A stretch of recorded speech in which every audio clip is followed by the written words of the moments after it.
The Sunday school lessons for July 20th, 2025 are Cleansing the Temple and Bake Sales Gone Bad. John chapter 2, verses 13 through 25. Welcome, viewers and subscribers, to my channel, Read With Me. If you are new here, please know that this is an audio reading of the lesson and the lesson summary. Verses 13 and 14. When it was almost time for the Jewish Passover, Jesus went up to Jerusalem. In the temple courts, he found people selling cattle, sheep, and doves, and others sitting at tables exchanging money. Verses 15 and 16. So he made a whip out of cords and drove all from the temple courts, both sheep and cattle. He scattered the coins of the money changers and overturned their tables. To those who sold doves, he said, "Get these out of here. Stop turning my father's house into a market." Verses 17 through 19. His disciples remembered that it is written, "Zeal for your house will consume me." The Jews then responded to him, "What sign can you show us to prove your authority to do all this?" Jesus answered them, "Destroy this temple, and I will raise it again in 3 days." Verses 20 through 21. They replied, "It has taken 46 years to build this temple, and you are going to raise it in 3 days?"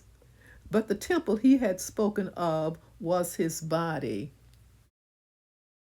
Verses 22 through 23. After he was raised from the dead, his disciples recalled what he had said. Then they believed the scripture and the words that Jesus had spoken.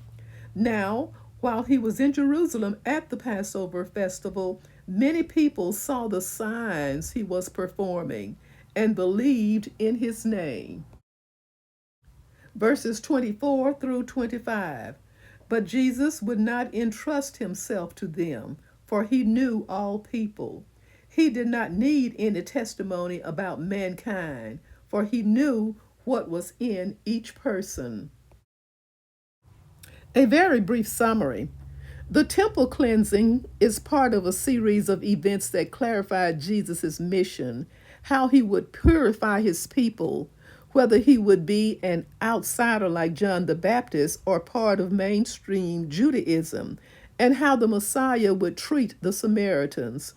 The temple in Jerusalem was central to Jewish religious life, but it had become controversial.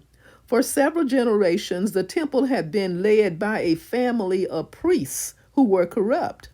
They profited by selling animals for sacrifice and exchanging Roman currency for temple currency.